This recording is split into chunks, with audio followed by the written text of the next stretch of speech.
નમસ્કાર વાલા પેન્શનર મિત્રો, નિવૃત્ત કર્મચારી મિત્રો, ભાઈઓ તથા બહેનો, સ્વાગત છે આપનું આપણી આ યુટ્યુબ ચેનલ ભાવેશ મકવાણા ન્યૂઝમાં। તો બધાને જય શ્રી કૃષ્ણ, જય માતાજી, હર હર મહાદેવ। તો આજની તારીખ 7/2/2026। તો આજ બપોરના પેન્શન સમાચારમાં આપણે વાત કરવાના છીએ।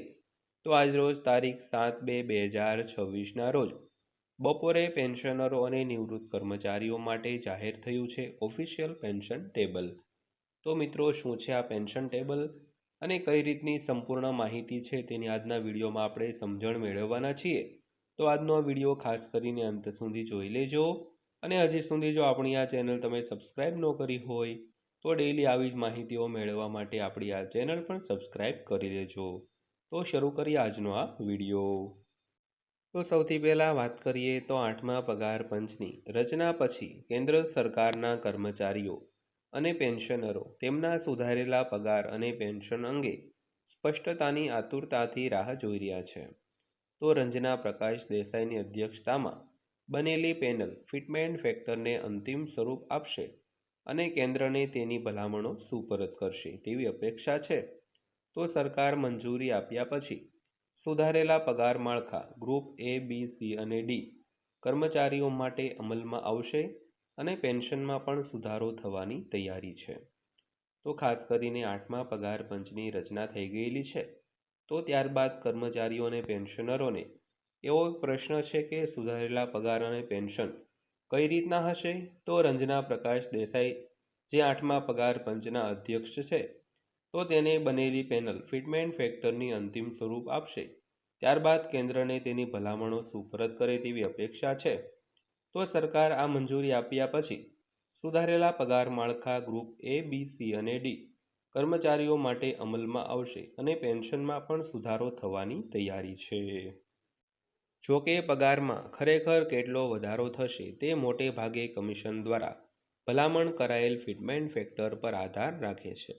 તો ઈટીના અહેવાલ મુજબ ફિટમેન્ટ ફેક્ટર શું છે, કર્મચારીઓના પગારમાં સુધારો કરવા માટે ફિટમેન્ટ ફેક્ટરનો ઉપયોગ કઈ રીતે થાય છે અને ગુણક તરીકે થાય છે। ઉદાહરણ તરીકે 7મા પગાર પંચ હેઠળ 2.57ના ફિટમેન્ટ ફેક્ટરથી 6ઠ્ઠા પગાર પંચ હેઠળ 7,440 રૂપિયાનો મૂળ પગાર વધીને 18,000 રૂપિયા થયો હતો।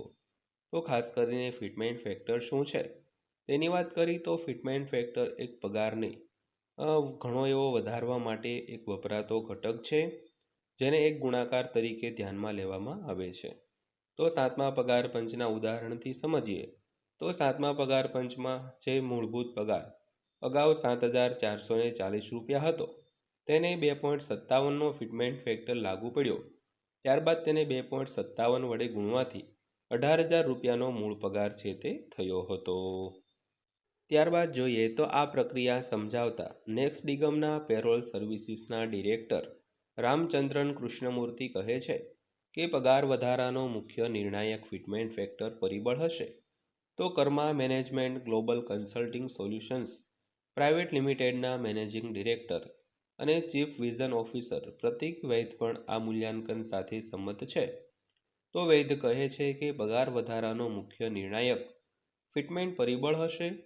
તો સંભવિત રેન્જ વિશે વૈદ કહે છે કે 1.83 અને 2.46ની રેન્જમાં હોઈ શકે છે, પરંતુ તેઓ 8મા પગાર પંચમાં 2.57 ફિટમેન્ટ ફેક્ટરને નકારી કાઢતા નથી। તો કૃષ્ણમૂર્તિ આગાહી કરે છે કે 8મા સીપીસીમાં ફિટમેન્ટ ફેક્ટર 1.9થી 2.5ની રેન્જમાં હોઈ શકે છે અને તેને સમાન રીતે લાગુ કરવો જોઈએ। તો જો ફિટમેન્ટ ફેક્ટર 2.15 પર સેટ કરવામાં આવે તો અંદાજિત સુધારેલા ચૂકવણીઓ બધા સ્તરોમાં નોંધપાત્ર ઉછાળો દર્શાવે છે। તો લેવલ 1 પર, જેમાં એન્ટ્રી લેવલ ગ્રુપ ડી કર્મચારીઓનો સમાવેશ થાય છે, તો 18,000 રૂપિયાનો વર્તમાન મૂળભૂત પગાર વધીને 38,700 રૂપિયા થઈ જશે, જે લગભગ 20,700 રૂપિયાનો વધારો દર્શાવે છે। તો લેવલ 10 માટે ગ્રુપ એ અધિકારીઓ માટે પ્રવેશ બિંદુ 56,100 રૂપિયાનો મૂળ પગાર સુધારીને 1,20,615 રૂપિયા થઈ શકે છે, તો જે 64,515 રૂપિયાનો વધારો દર્શાવે છે।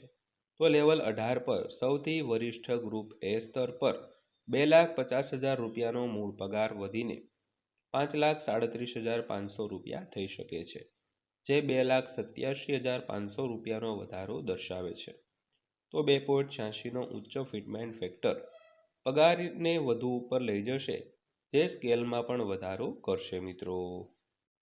તો આ પરિસ્થિતિમાં લેવલ 1ના કર્મચારીઓ જેમનો મૂળ પગાર 18,000 રૂપિયા છે, તેઓ તેને સુધારીને 51,480 રૂપિયા કરી શકે છે, જે 33,480 રૂપિયાનો વધારો દર્શાવે છે.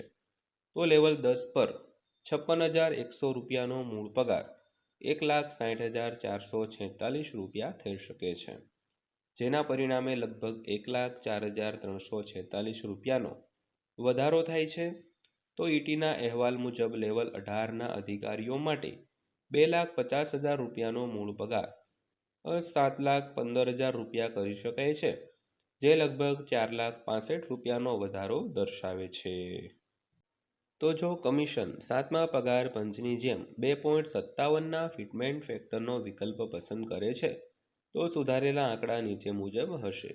તો લેવલ 1ના કર્મચારીઓનો મૂળ પગાર 18,000 રૂપિયાથી વધીને 46,260 રૂપિયા થઈ શકે છે, જે લગભગ 28,260 રૂપિયાનો વધારો દર્શાવે છે.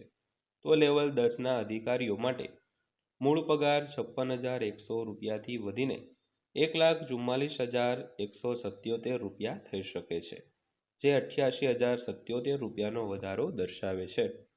તો સૌથી વરિષ્ઠ સ્તર 18માં 2,50,000 રૂપિયાનો મૂળ પગાર 6,42,500 રૂપિયા થઈ શકે છે, જે લગભગ 3,92,500 રૂપિયાનો વધારો દર્શાવે છે. તો અંતિમ પરિણામ 8મા પગાર પંચ દ્વારા ભલામણ કરાયેલ ફિટમેન્ટ ફેક્ટર અને ત્યારબાદ કેન્દ્ર સરકાર દ્વારા મંજૂરી પર આધારિત રહેશે મિત્રો. તો મિત્રો આ હતી આજની માહિતી પસંદ આવી હોય, વિડીયો સારો લાગ્યો હોય તો વિડીયોને લાઈક કરજો અને આવી જ માહિતીઓ માટે આપણી આ ચેનલ સબસ્ક્રાઈબ કરી લેજો. તો ફરીવાર પાછા મળીશું એક નવા વિડીયો સાથે, નવી માહિતી સાથે. ત્યાં સુધી સૌને જય હિન્દ, વંદે માતરમ.